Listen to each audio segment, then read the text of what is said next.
Wonderful. So, again, let down by YouTube hassles, but well, it's going to make a start. I just need to let people know on the other side of things that the live stream is now on this channel, not the previous channel. So 1 second while I do that.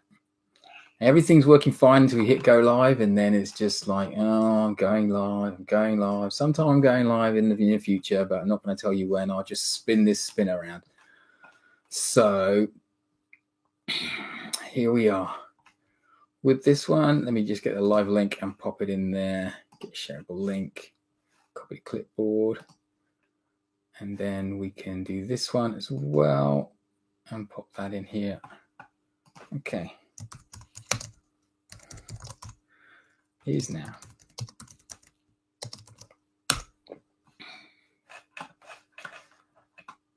Alrighty. So today, welcome. Somebody's here already, so that's great. Who do we have here this morning?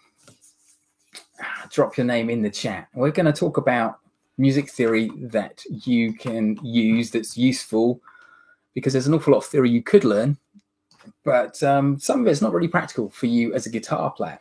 And theory is something I came to really late.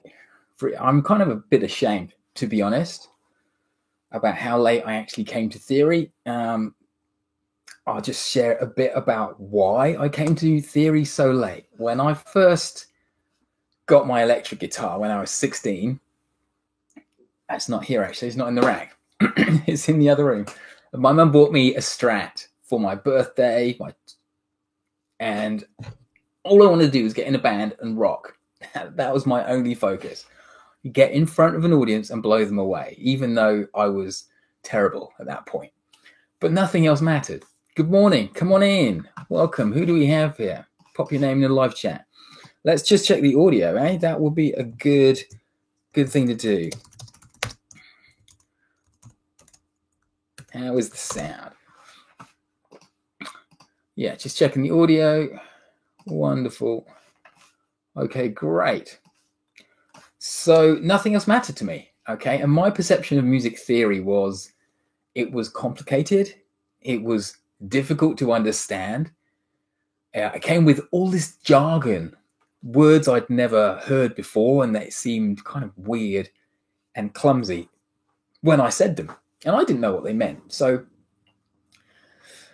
I just found it all too scary and intimidating. And you know, it's just like when you're talking to somebody and they're like talking about their work or the industry they work in, and they suddenly bring out all these acronyms and jargon words and terms you've never heard of, and they're still banging along in that conversation like you know what they're talking about.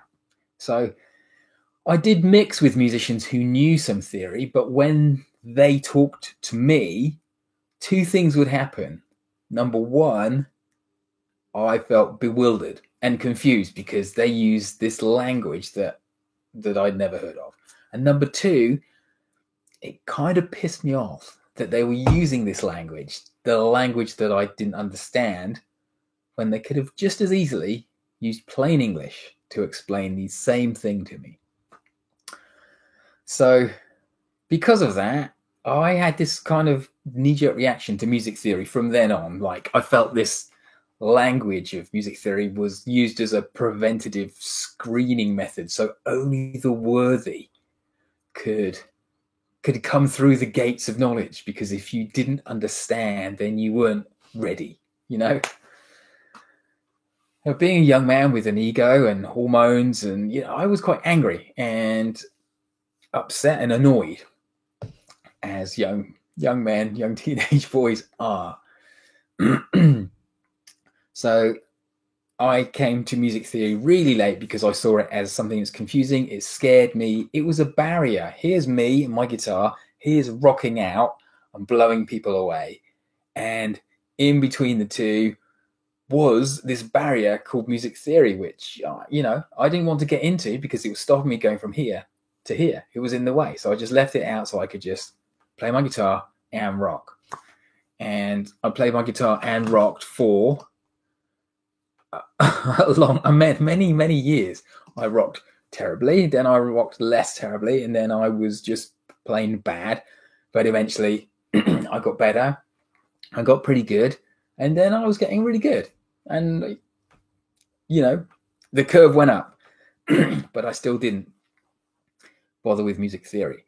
And I don't think I made a conscious decision to learn, but I do think I started to piece things together myself just because of how many years has gone by.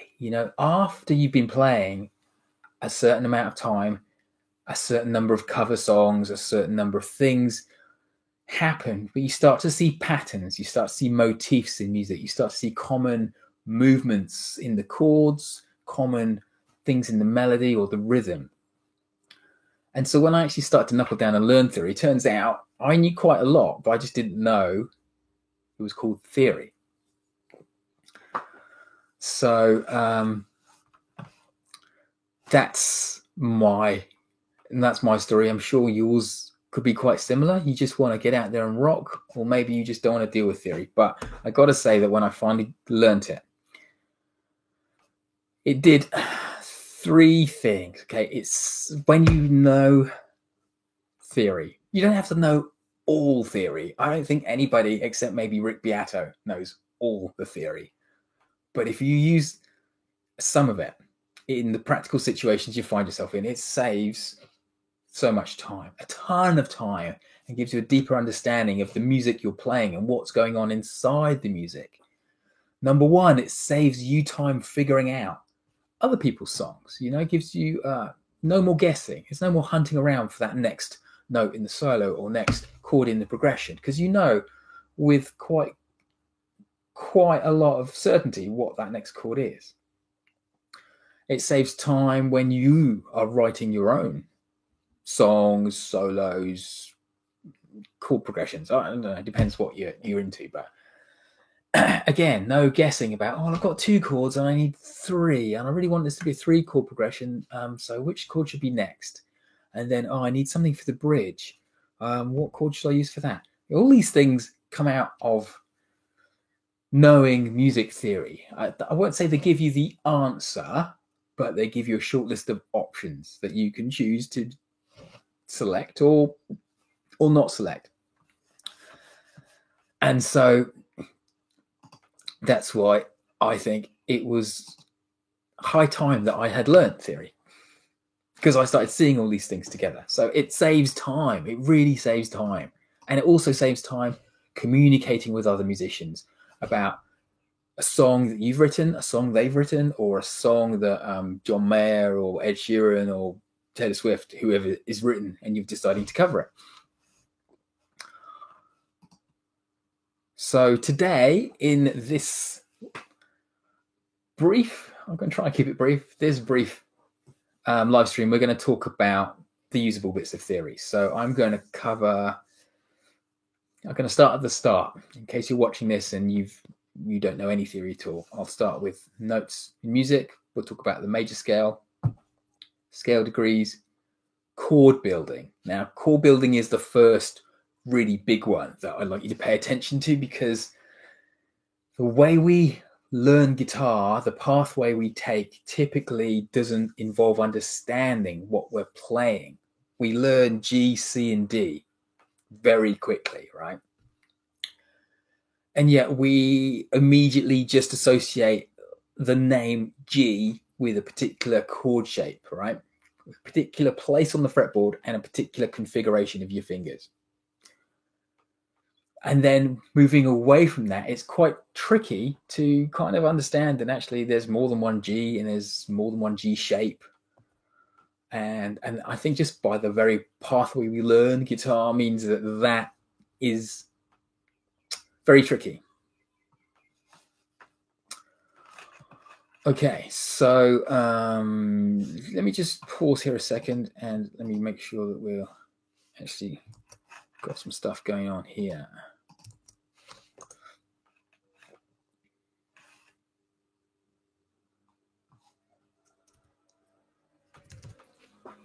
Let's grab this. Perfect. All right.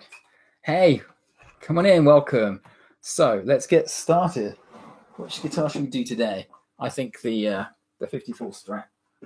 Let's grab this. Grab this.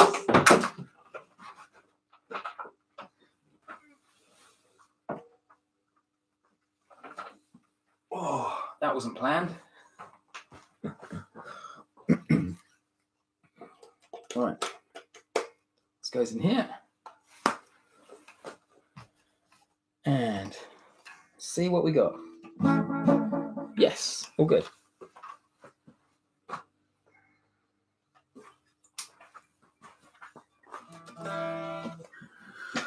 All right, so let's start at the start. Let's start with the musical alphabet and notes in music. Dead easy. We've got 12 notes in music. That's it. Okay, and our musical alphabet consists of 7 letters. It runs from A to G. When it gets to G, you go back to A again. So it goes A, B, C, D, E, F, G, after G, back to A again in a big circle. Right. The first thing we really need to know, and I find students resistant to this, especially if it's first time learning theory, is you need to know one major scale shape. Just one. Doesn't matter if it's this one or this one. Any one of them will do, or maybe the 3-note per string one. Any of those will do. Okay, but you just need to know one of them, because yes, it's a scale and we can use it for other things, but the importance of the major scale cannot be overstated in music theory, because it's a tool that helps us unlock a ton of other stuff. And you'll see as we go through this today. So the major scale is 7 notes. Okay, there's a particular formula for these notes. The easiest way to remember it is that the major scale on your guitar, the major scale notes are 2 frets away from each other, all of them. Walter. Yes, the feed, I went live and it was just saying going live, going live, going live. And I waited for about 4 minutes and I thought it's not going to work. So I had to jump across. Sorry for the inconvenience. It did this to me last week as well. So don't know what's going on there. You never know until you press that go live button whether it's going to help you out or not. So that's what happened. Walter, you're pretty up with the theories, I remember. You're always leaving me advice and stuff in my comments. So have you just come in to help me out today? Or are there a few gaps in your knowledge? There are a few gaps in my knowledge, to be honest, because it's a lifelong journey. Okay, so we've got the major scale and we've got 2 frets between every note of the major scale. Think of it like that as a default, but except in 2 places. Okay, so if you count up these notes, 1 to 7, except in 2 places, they're all 2 frets apart. The places that they are 1 fret apart is the distance between the 3 and the 4, and the 7 and the 8, or the 7 and the 1. Because again, just like the musical alphabet that circles round from A to G and then goes round again, starting at A, the notes in your major scale go from 1 to 7, and then they repeat. Some people call the 8, some people include the 8, but the 8 is basically the 1, again, repeating, but an octave higher. Okay, so with the major scale, we can work out things like chords, how we build chords. So I really want to talk about that particular thing, because it typically, with the students that contact me and I go and see and I give them an assessment, whether they're 9 years old or they're 49 years old, they've typically been playing chords for a long time. Whether they've been playing their guitar a year, they've probably been playing their chords for about a year. If they've been playing if they're 49 years old, they've still probably been playing chords for 10 or 15 years, and yet they don't have an understanding of how those chords are built. So today, I wonder if we can do some amazing things with this. Let's have a look.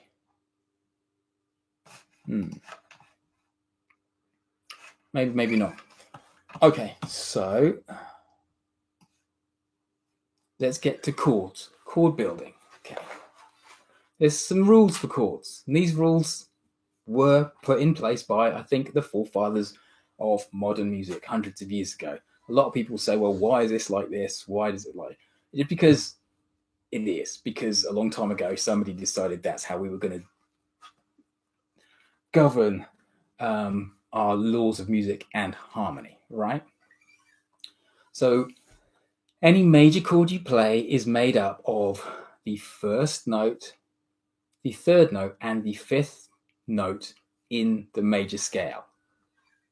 So, I mean, right from the start, it's important to understand that the major scale and the chord are deeply intertwined, okay? Because the major scale is here with like the 7 notes, and we pick certain notes out of that scale to make our chord. So the scale and the chord, I won't say they're the same thing, but in my mind, I tend to think of them as the same thing.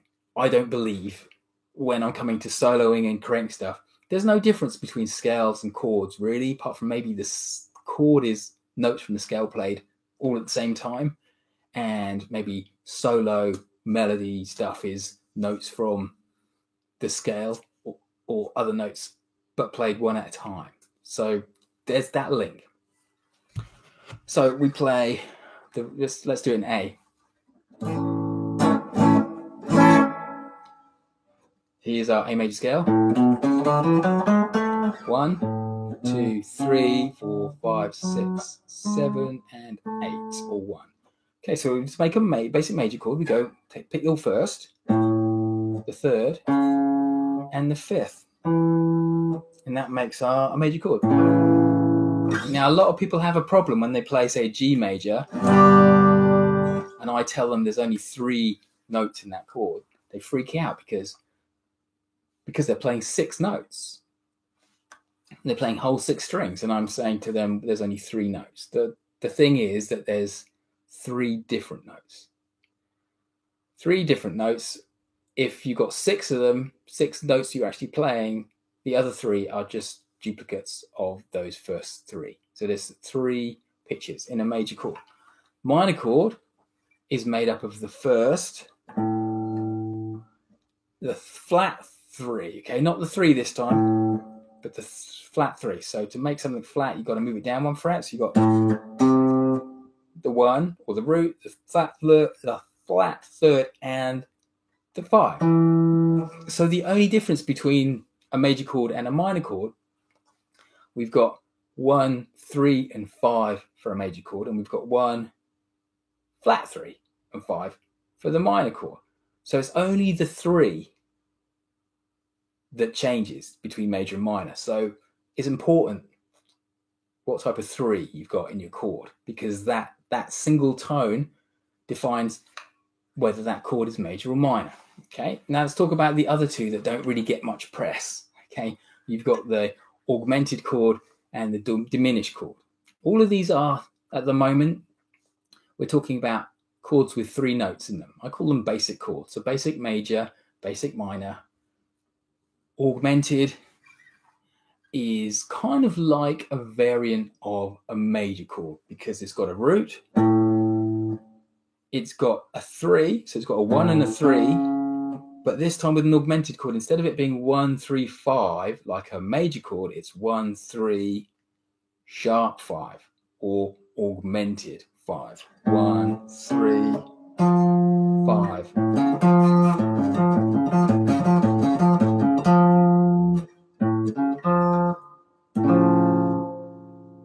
It's got a kind of dreamy, slightly dark, unresolved quality to it, an augmented chord. The first time I thought I heard it was in Rhyme of the Ancient Mariner by Iron Maiden. There's a quiet bit in the middle where Steve Harris plays that on the bass. So that's an augmented chord. And then the last one is the really dark one. It's the diminished chord. The diminished chord is kind of a minor chord. So it follows the same pattern as the minor chord in terms of it's a 1, a flat 3. But then instead of it being a regular 5, it's a flat 5 or a diminished 5. So you get that. You get that sound. Okay, so those are our 4 basic chords with 3 pitches in it. And most people, most guitarists spend a lot of time in their first couple of years of playing with just major chords and minor chords. And that's like, I call it like the first level of chords because there's 3 notes in those chords. The way we build chords is we start with those, okay?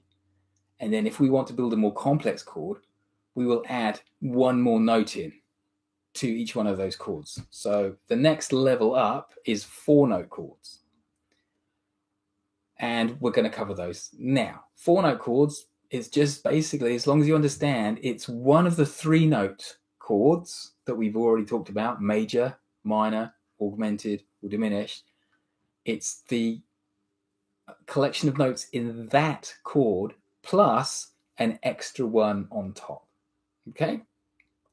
So basically at the heart of every chord is either major or minor or augmented or diminished, because they all start with these building blocks at the bottom and then you pop something on top. And then obviously after 4-note chords, you've got 5-note chords and 6-note chords and 7-note chords. Most guitar players, in fact, me included, probably only go to that second level. You've got 3-note chords and then they got 4-note chords. And then I didn't go beyond that for a long time. And there's still people I know, guitarists I hang around with, they still don't know any higher than that 4th level. Sorry, 4-note chords, 2nd level. The way we build chords is basically we take the odd numbers of the notes in the major scale. So for the basic major chord that we talked about earlier, we've got a 1, 3, and a 5. Okay, then we add another note on top. That note is the 7, 1, 3, 5, 7. And if we want to make it more complex, we go 1, 3, 5, 7, 9. More complex than that, 1, 3, 5, 7, 9, 11. And the most complex chord is a 1, 3, 5, 7, 9, 11, 13. So that's all the odd numbers that you get. So let's talk about the 2nd level of chords. Let's talk about 7th chords, okay? Remember they're a major building block, a minor building block, and the other ones we talked about. So for a major 7 chord, we've got a major building block, 1, 3, 5, and we've got a 7 on top. 1, 3, 5, 7 makes a major 7 chord. Okay. If we take another major building block, 1, 3, 5, and this time we put a flat 7 on top, we get the family of chords we call the dominant category, or we just call them 7th chords. Okay, so A7, D7, those dudes, okay, those are 7th chords. They're 4-note chords, and they have a 1, 3, 5, just like a major chord, and then a flat 7 on top. And it's the flat 7 that gives 7th chords that kind of tension, okay, because on one side it's pulling towards the major, because it's got a major 3rd in it. It's got a natural 3. And on the other side, it's pulling this way because it's got that flat 7. So it's got a kind of minor thing going towards it also. So that's our dominant sound. Then we've got our minor 7s. Okay, let's talk about minor 7. Minor 7 is a minor building block over here. 1, flat 3, 5. And on top of that is a flat 7, a minor 7. So you've got 1, flat 3, 5, flat 7. That makes us a minor 7 chord. And then we've got diminished chords. So we've got diminished 7th chords. So we've got 1, flat 3, flat 5, flat 7. I think, yeah. And then we've got the augmented sevens, which I think will be 1, 3, sharp 5, and normal 7. So those are our second level chords. Third level chords are ninth chords. Okay, so you just go 1, 3, 5, 7, 9 and sprinkle a 9 on top. Okay, so for a major 9 chord, you get 1, 3, 5, 7, and 9. There's your major 9 chord. For a dominant 9, or just a regular ninth chord that you see, you've got 1, 3, 5, flat 7, and 9. Your minor 9, we've got 1, flat 3, and 5. That makes the minor chord. Flat 7 makes it a minor 7 chord, and then 9, which makes it a minor 9th chord. And so on and so forth. Okay, then you can add the 11 in and the 13, and then you can start messing with some of them. Like you can sharp the 9 or flat the 9. You can sharp the 11th, you can flat the 5.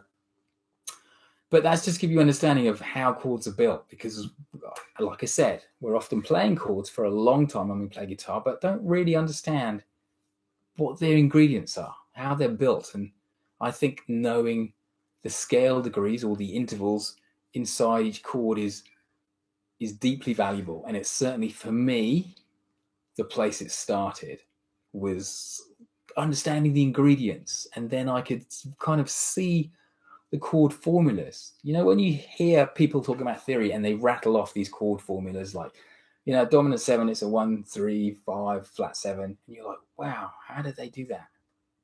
It's just because they understand the ingredients and they can visualize those ingredients on the fretboard. And so understanding how things came apart so I could put them back together was a big breakthrough for me. Okay, so that's chord building. Chords in a key. This is another really big one that so many people don't know. Or don't realize they don't know, or don't care they don't know. But when you're figuring out a song, you need to figure out the key, okay? If you can figure out the key, it saves you a lot of time with the rest of the song. I'm certainly guilty of just trying to figure out the song by ear for a long time, and I'd write down the chords, and that's how I would see the song. I would see the song as a list of chords I've written down. Whereas if I'd known about chords in a key and Roman numerals, oh man, I just can't imagine how many hours of poking around trying to find what next chord would have saved me so much time. And like I've said at the start, music theory, if nothing else, saves you a shed ton of time working out people's stuff, working out your stuff, talking to other people about your stuff or other people's songs. Chords in the key. Okay, chords in the key is directly related to notes in the major scale. That's why I really can't emphasize enough the major scale is your friend in so many ways. It's a tool. It's an awesome tool. Okay, so the notes in the major scale going to help you. And here's why.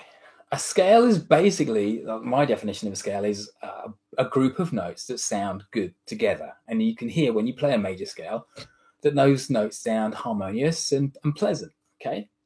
So if a scale, like the major scale, is a group of notes that sound good together, then chords in a key, which are chords built from each one of those notes in a scale that sound good together, that's why chords in a key sound good together.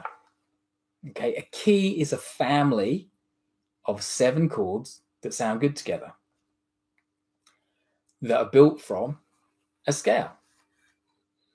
So knowing how to figure that out is really important. Saves you loads of time. And let's talk about how we're going to do that now. Okay.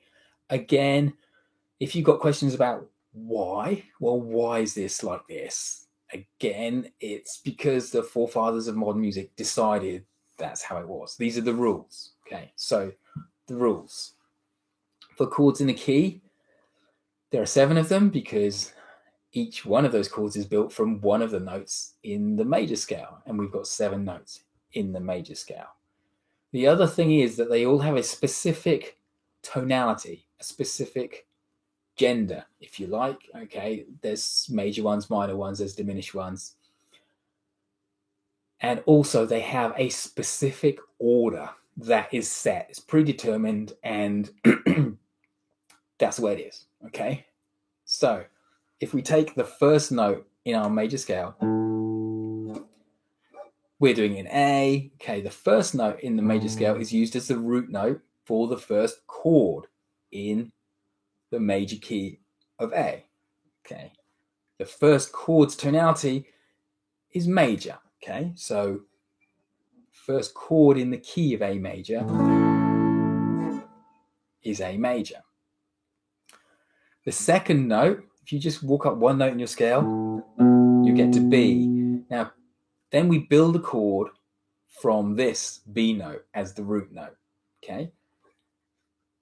Chords, the second chord in the key is referred to as the 2 chord. If you've heard people talk about 1, 4, 5s and stuff like that, this is what they're talking about.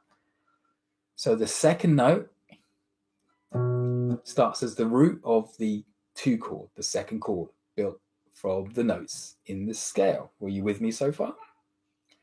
Okay, so the 2 chord, though, its tonality is minor. Okay, so we've got our 1 chord, our 2 chord. Next, we walk up to the 3 chord. We need to start with the 3 note, or the third note in the major scale. So we go 1, 2, 3. Okay, and this is our root note for our 3 chord. The 3 chord, its tonality is also minor, like the 2 chord. So we build a minor chord from this root note here.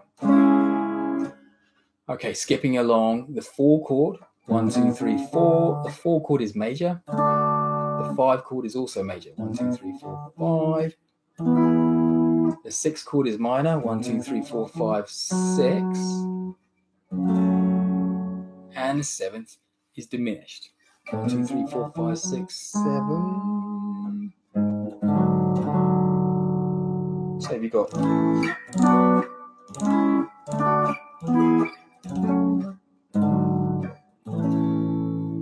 those are your chords in the key of A major. Things to remember: the 1 chord, the 4 chord, and the 5 chord are major in tonality. The 2, 3, and 6 are minor in tonality, and the 7th is diminished. Now, those are the rules for our basic 3-note chords: major chords, minor chords. The rules differ slightly for chords in the key for more complex chords, 4-note chords.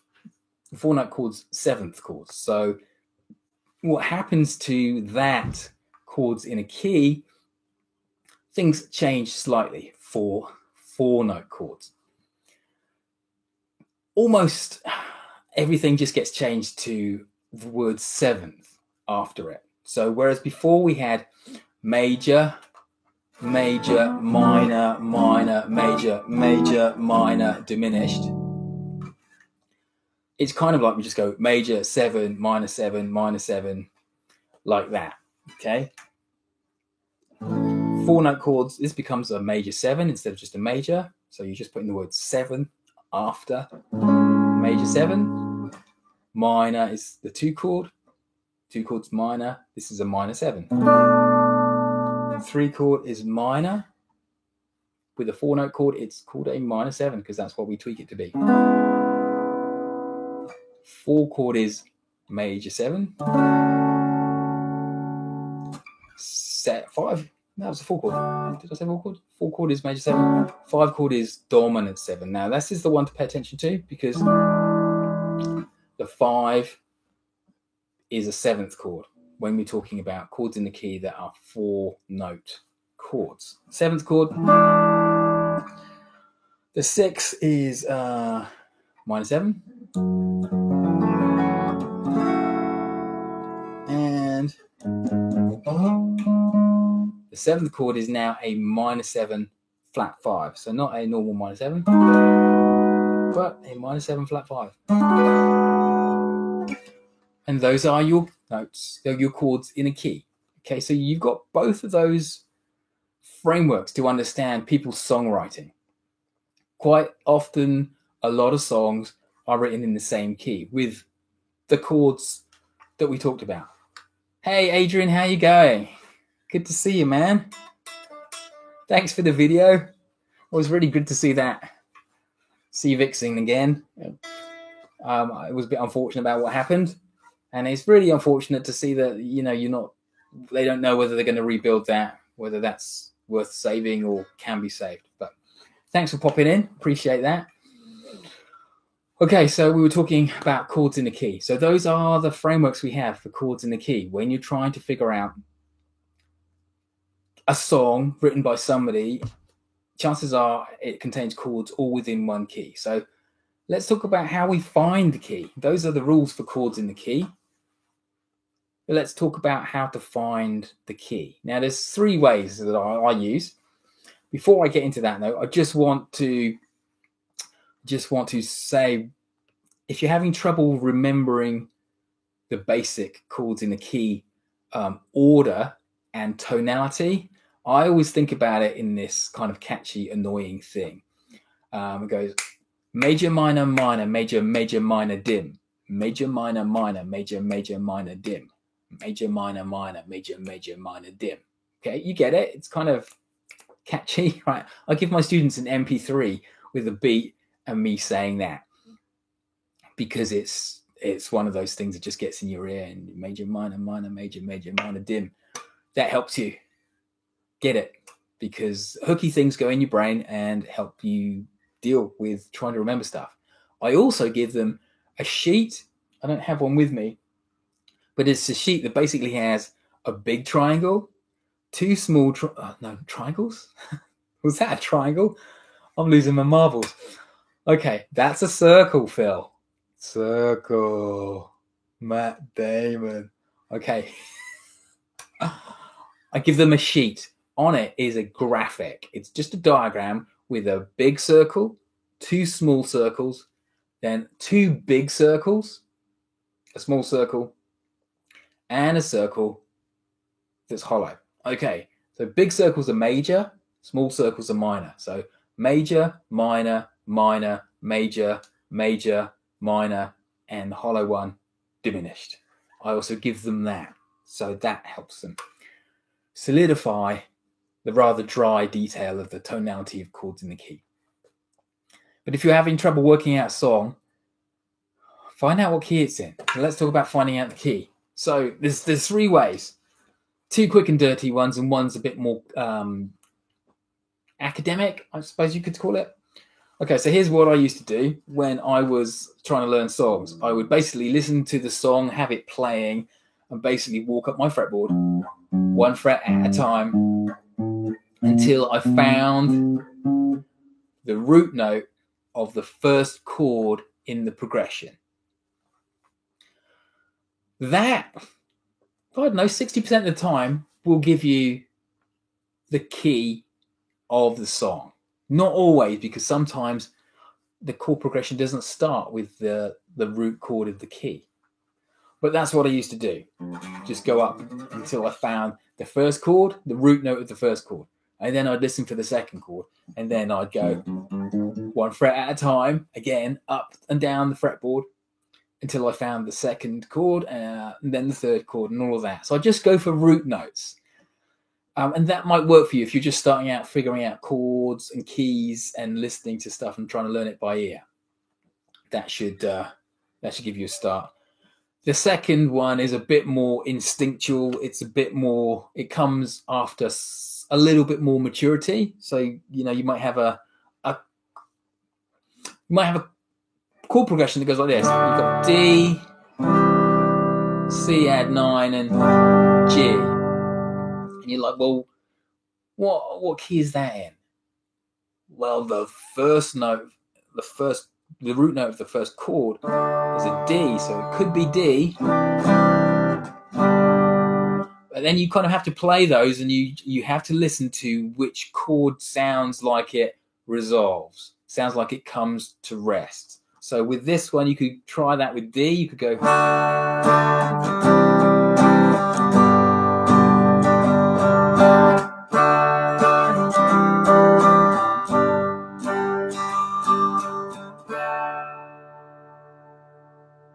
And go, does that feel like it's settled? And then you might try it with one of the other chords.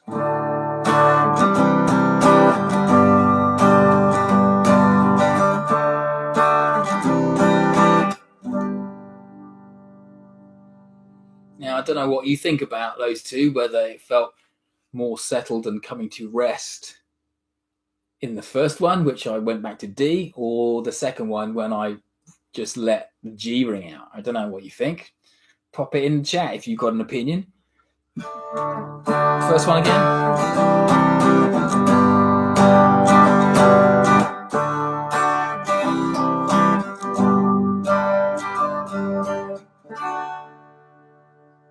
The second one.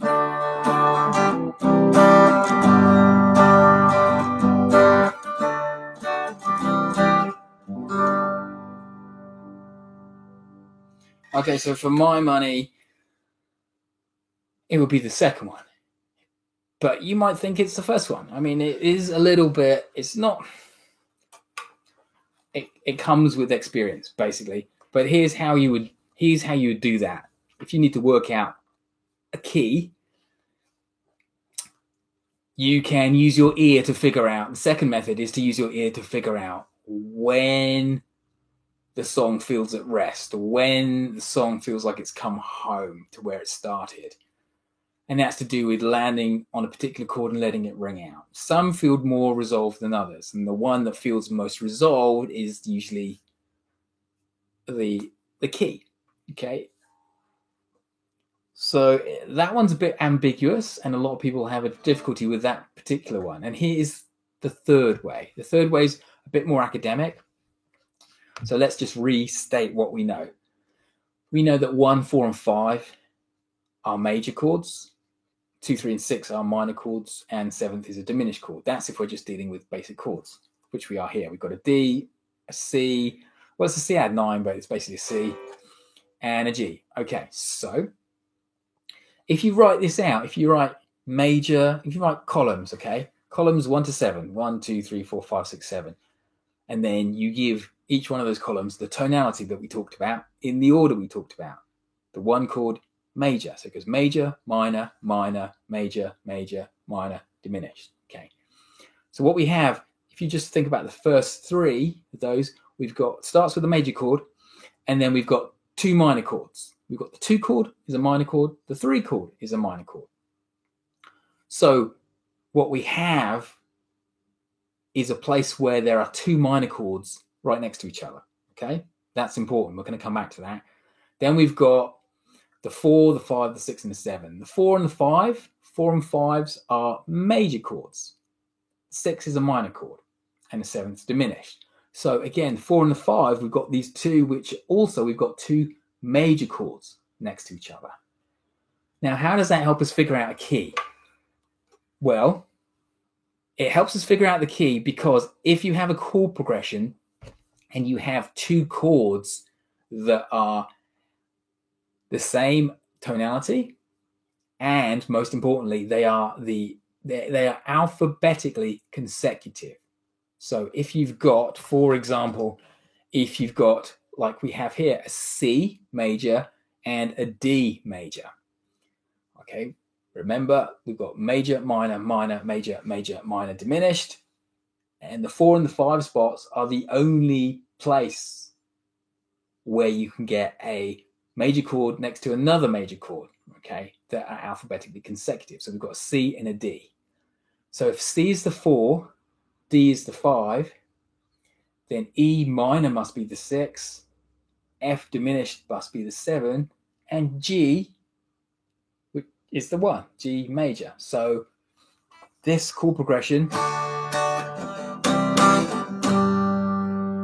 is in the key of G major. Now that, as you can see, that was not the first chord in the progression. And that can be a little bit confusing sometimes, but you've got those 3 techniques. basically try and find the root note of the first chord in the progression, and most times, 60% of the time, that is the chord that's the first chord in the key. Other times you've got that when it feels resolved technique, and you can back up any of your guesses basically by using that classroom technique of writing out those columns and writing in the chords you've got. So we had a C and a D and a G. Okay, so because they're all major chords, they can only go in those major columns. Okay, if you had another progression, let's say you had, I don't know, if you had an E flat minor 7, a B flat minor, a C sharp, and an A flat. Well, first of all, you need to refer to all of them as either sharps or flats. So keep them all in give them consistent names. So then you would write them alphabetically. Okay, so alphabetically would be obviously A flat to start with, and then B flat minor, and then C sharp, and then E. So you write them in those columns, and then obviously if it's D flat major, or sorry, I can't remember which ones I said now, but all right. So we definitely had an A flat, and we had so A flat is a major chord, so it can only go in spots 1, 4, or 5. And so you kind of use the process of elimination. You might start putting things in, and then you realize that this one, it's D major, and actually the only spot I've got left in my columns is the 6th column, and that's 6. My connection is unstable. Please wait while we retry. Oh, that's news to me. YouTube, thanks for that. Okay, so chords in the key, that's how to find what key you're in if you're working out somebody else's song. And that's also if you want to write your own song and you've got a few chords, use that same method to figure out what key you're playing in, and then all 7 chords you can choose from. Quite often you will have a common motif in songwriting is if you're doing stuff in major, let's say you're using major chords, and that's your bit of a song, and you want to go to a bridge or a middle 8 or something else, and you're like, I wonder what other chords could I use? A common one is to move to the 6th chord, because that's minor. It creates some contrast. You can go from 1, 5 to 4. 1, 5, 4. Then it moves to the 6th chord. And then it goes on to something else. So that helps you songwrite, helps you understand what chords you've got to choose from. Now, of course, you don't have to write songs that are all in one key. You don't have to do that at all. In fact, I got a mate who came up to me and he said, look, I've written this song. I need your help. And I said, why? If you've written the song? He says, well, I'm trying to solo over it, and this weird thing keeps happening. This chord keeps on coming up, and I can't think of anything to play over it.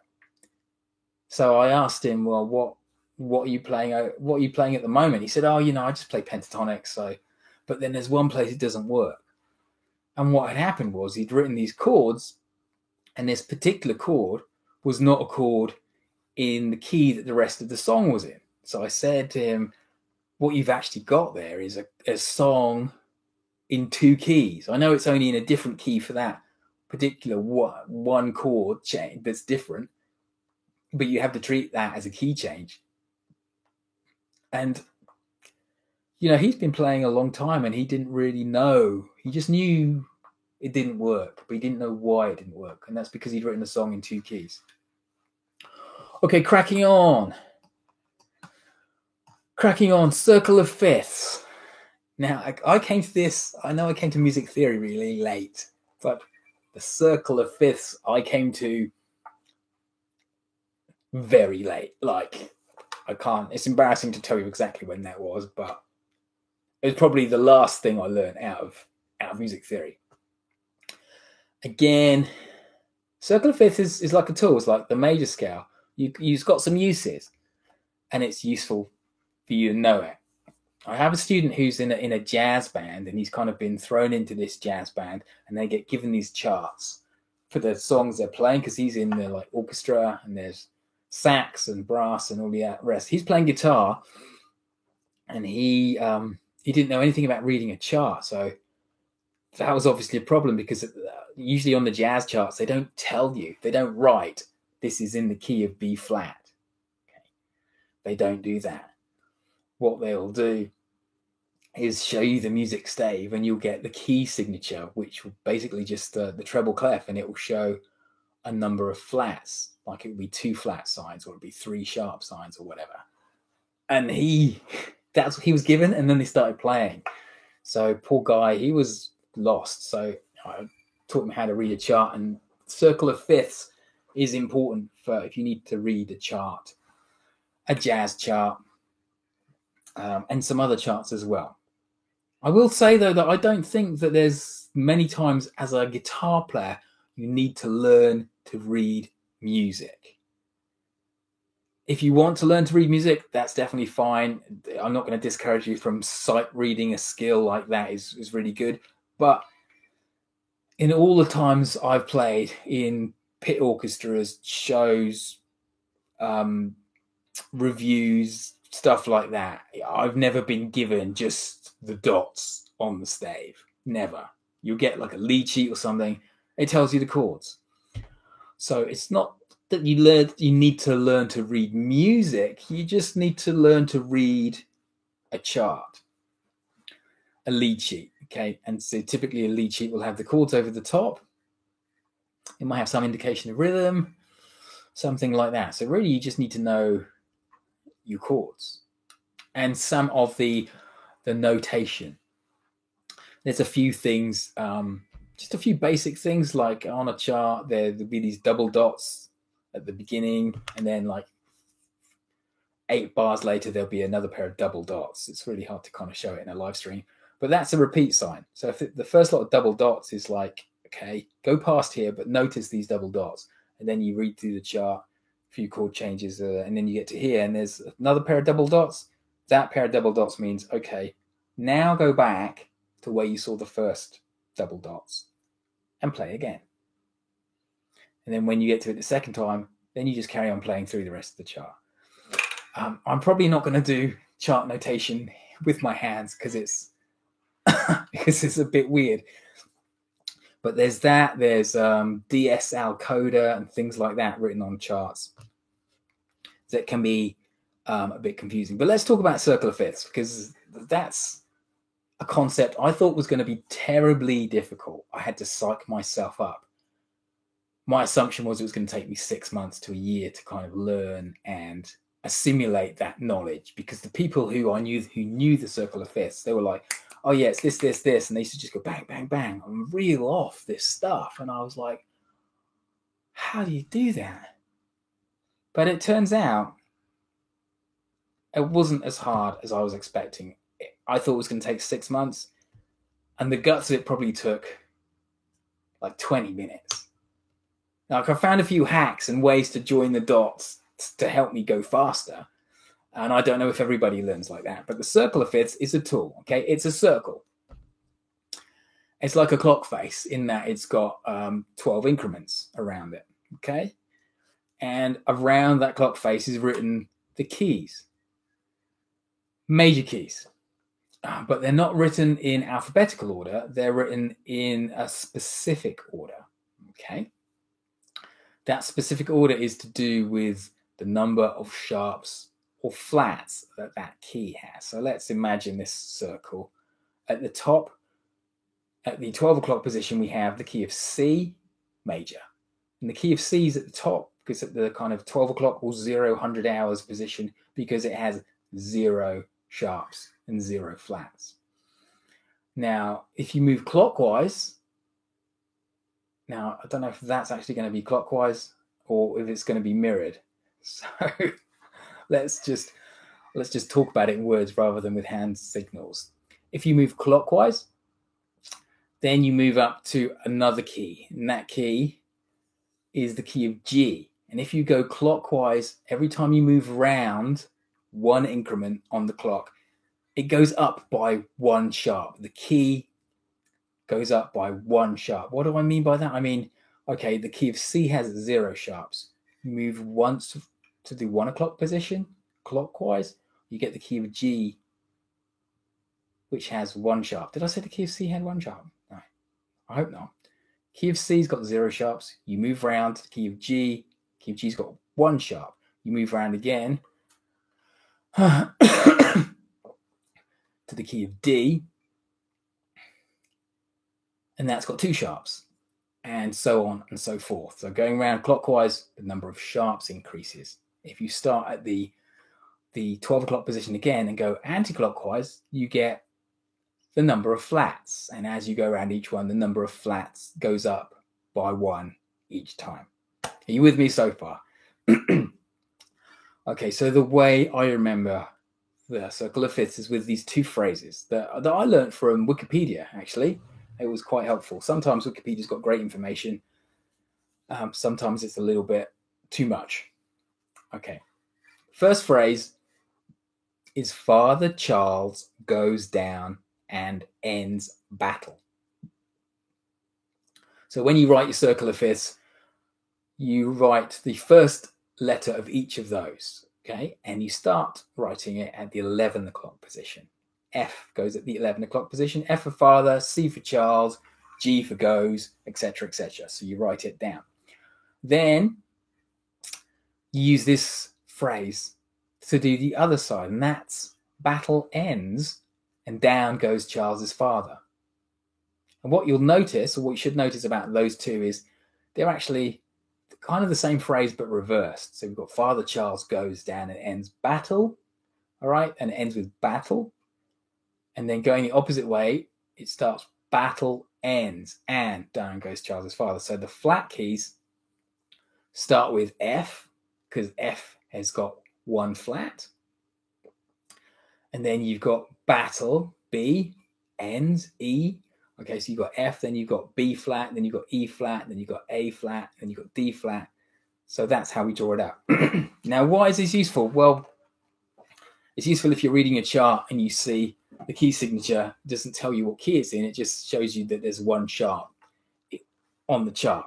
And so by that, you need to go into your brain and go, which one has got 1 sharp? Okay, Father Charles goes G. We're in the key of G.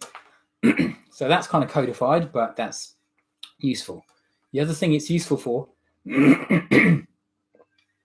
is for figuring out, sometimes you get songs with different keys, 2 different keys, just like, excuse me, 2 different keys, just like as I'd explained before. And so what typically happens if you are trying to work out a song in 2 keys, or even writing a song in 2 keys, the keys next to each other, like if you've got, like, let's say you've got the key of D major, which is Father Charles goes down, okay? The key of D major has 2 sharps, all right? But if you wanted to do a modulation, if you wanted to do a key change, the keys either side of D on the circle of fifths are the ones that are the easiest and smoothest to transition to if you're going to do a key change, because the difference between the key of G and the key of D is only the difference of 1 note. So that's why you can transition smoothly. So that 1 note basically will change 1 chord in that key. So they're not that different. So therefore, that's what makes it transition smooth. So that's kind of why circle of fifths is useful. I don't use it an awful lot, but I do use it with jazz charts and also trying to figure out music in 2 keys. Okay, last thing I wanted to cover was talking about counting and rhythms, because obviously we talked about notes and things pretty much for the whole of this. But I also get people who just don't understand some basic basic counts and basic things. All right, so let's do that now. I'm just going to do the basics. I'm hoping you already know it. So we've got a bar. A bar is a count of 4. And if we do it like this, 1, 2, 3, 4, those beats within that bar are quarter notes because you've taken this bar and you've sliced it up into 4, okay? And you slice up anything into 4, you've made quarters, right? So those are quarter notes. Then if you count the same bar like this, instead of just 1, 2, 3, 4, we're going to chop those up. And so we've got 1 and 2 and 3 and 4 and. Now we've got 8 of them, okay? Takes up the same amount of time. 1 and 2 and 3 and 4 and. So those are called 8th notes because there's 8 of them. And if we chop those up, we've got 16th notes. And the way we count 16th notes is 1E and a 2E and a 3E and a 4E and a.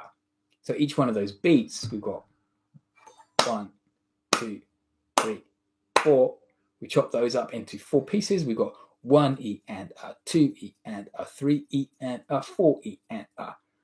So we've got 4 for each beat, and we've got 4 in the beat. So 4 4s are 16. So 16th notes.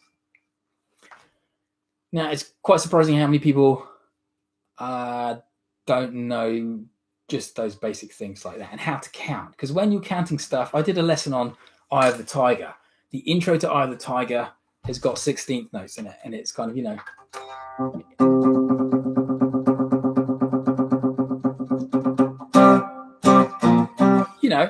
but there's one bit in Eye of the Tiger where those 16th notes are displaced. And when I tried to learn it a long time ago, I tried to feel where that change was, and you can't. It's just such a weird spot. You can't feel it, so you have to count it.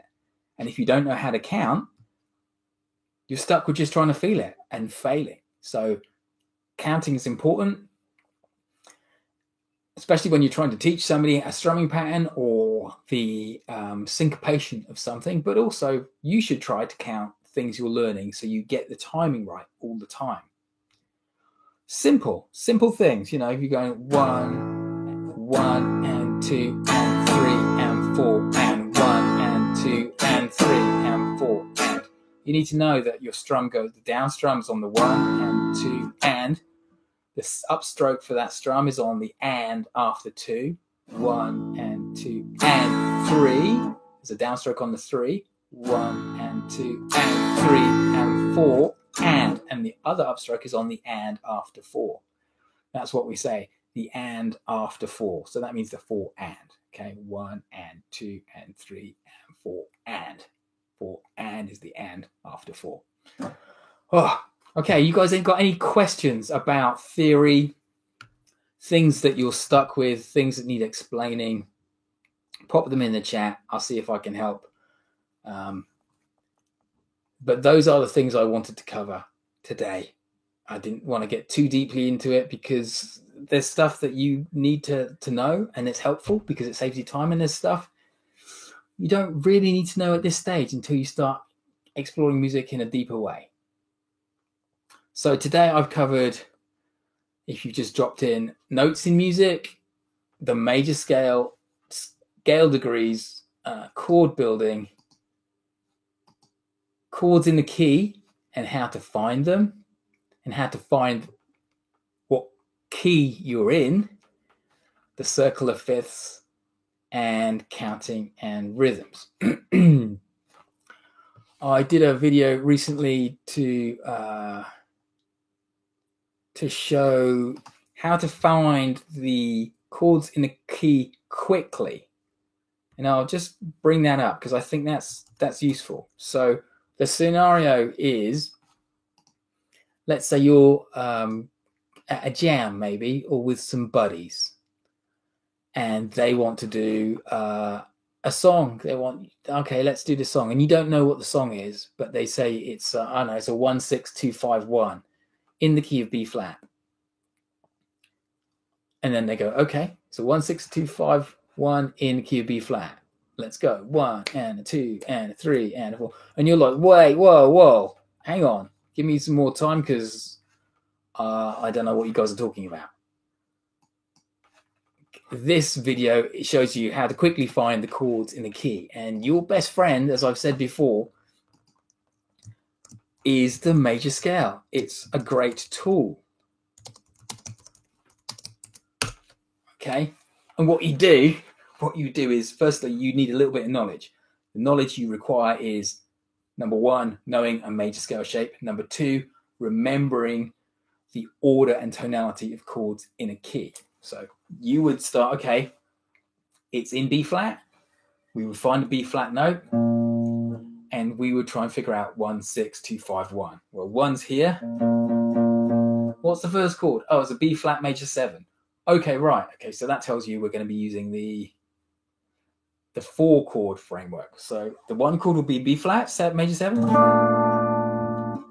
Okay, it's a 1, 6. Now you should remember that 6 chords are minor, or if we're using the 4 chord complexity, they're minor 7 chords. So we're going from here to the 6 chord, and it's a 2, 5, 1 after that. 2 chords are minor 7 chords in this case. So this will be our minor 7, and the 5 chord is a dominant 7. Okay, so that's all you need to know. You go, here's our 1 chord, 1, 2, 3, 4, 5, 6. Okay, 6 is here. 6 is our minor, or in this case, minor 7. 2 chords are minor. 1, 2. Okay, so you must be here. 5 chords are dominant 7 in this case, so we count out 1, 2, 3, 4, 5. And then you're ready to go. So that's why knowing the major scale and knowing chords in the key is really useful. That's a practical example of a jam or an audition or something where somebody's calling the chords for you, but they're not calling the chords by name. They're calling them by their Roman numerals. And the reason we do that is because it's so much more portable. You can do a 1, 6, 2, 5, 1 in the key of B flat. The singer might start singing and go, oh, man, no, sorry, guys. Sorry. I can't sing in that key. It's not my key. Can we move it to D? Let's do a 1, 6, 2, 5, 1 in D. Ready? Here we go. 1, 2, 3. Okay. And again, you might need a minute, but you just transport that whole thing up to D. The distances between the 1 and the 6 and the 2 and the 1 and the 1 and the 5, they're all relative. So it makes it portable when we talk about music in Roman numerals. Okay, I'm going to hop off unless there's any questions about theory that you have that I can help you with. Otherwise, that's pretty much all I wanted to talk about. So jump in anytime. Adrian, Walter, the rest of you, come and bring me your problems if you've got any. Karen, nice to see you. Thanks for just popping in. Adrian says, sorry I was late. No problem, man. You know, we're all busy. You stayed with me. Thank you. I'm glad it's useful. I don't know what else to cover unless you guys have got some questions. So, Karen, thanks for popping in. I appreciate you hanging out. Good. I'm pleased it makes sense. I'm just going to drop in a link to... just drop in a link to the blog in which some of this is detailed, especially chords in the key and also chords in the key and chord building. So some of the stuff that I went through early on, there's a couple of good posts in there that break down this stuff if you want to check it out. So I'll just drop that in here as well. Useful just having a companion. Yeah. You know, Adrian, I think there's absolute truth in that, because sometimes you just need somebody to show you the way. Sometimes it's not really even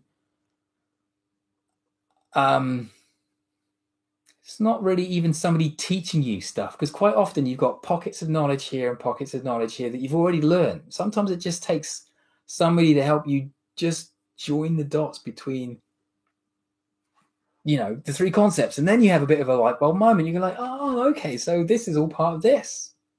and that helps. Karen asks, how much time should I spend each day learning these? Karen, what specifically? Because I've talked about 8 things.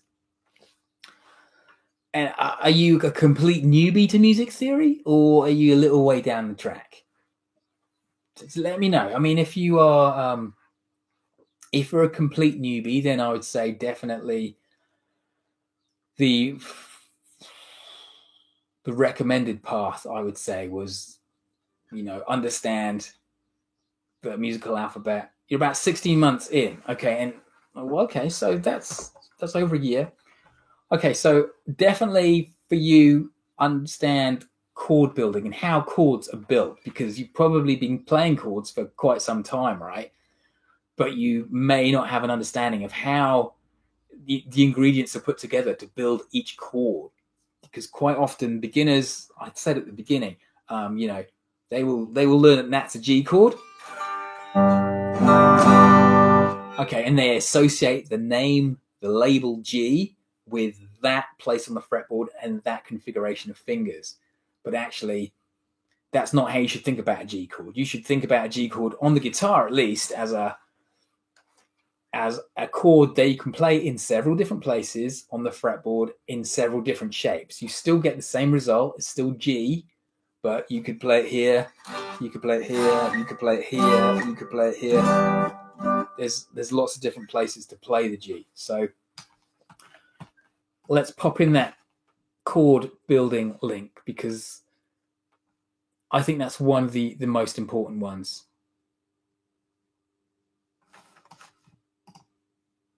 Because once you understand how chords are built, then you can replicate them anywhere. And anytime you come across a chord that you don't know the shape for, because it's not in your chord book or whatever, or you Google it and it's not a shape your fingers are familiar with, you can understand why it is like it is, and you can also build your own. So this is about chords in a key and chord building.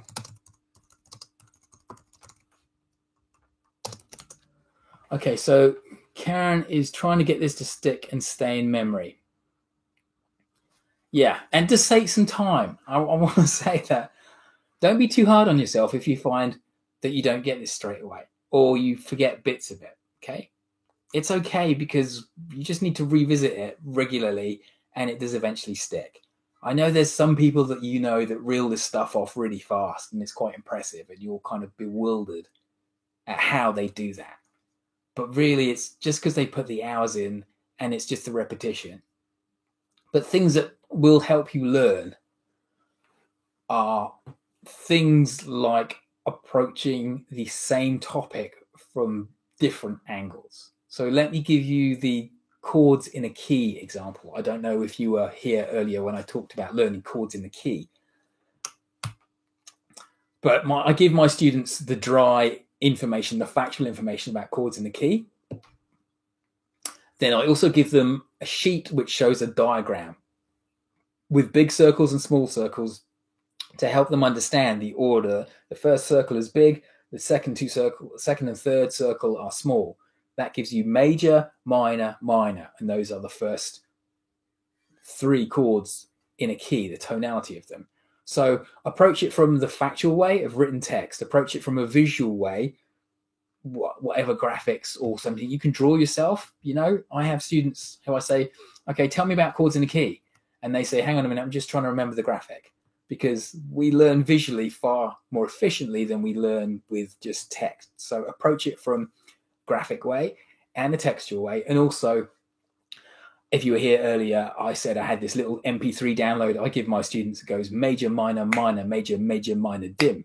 Major, minor, minor, major, major, minor, dim. On a loop, endlessly. Minor, minor, minor, dim. Major, minor, minor, major, major, minor, dim. Because of that is the order of the tonality in a major key, okay? So there's 3 ways to deal with it: text, graphically, and with audio. And if you try and learn each concept with at least those 3 aspects where possible, then that's going to really help you speed up your learning.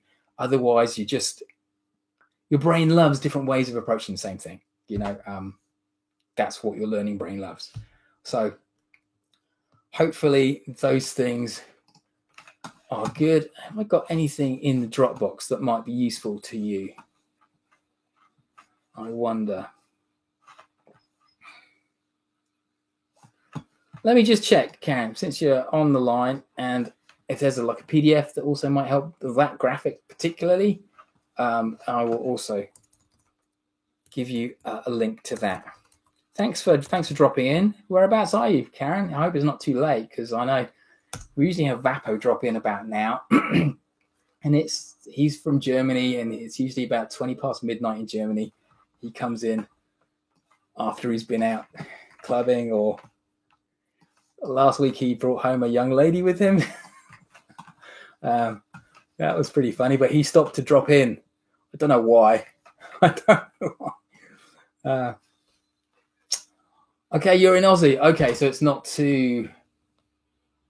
Maybe it's like 8:23, maybe in Aussie. If you're in the Sydney side, it's like 10:23 here in New Zealand. So finding chords in the key, maybe. Let's have a look. Somebody's washing their car outside. That's handy. All right, let me drop this one in there for you.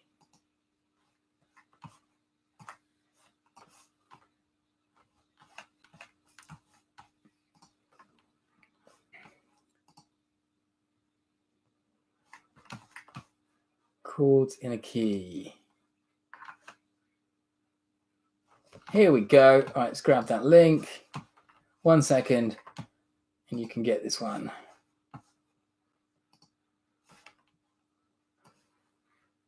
Good. All right. So this should help you, Karen. This is the chords in the key worksheet, finding chords.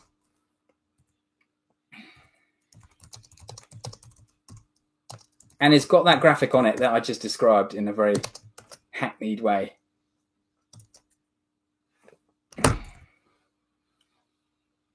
But 16 months. Are you playing acoustic guitar or electric guitar?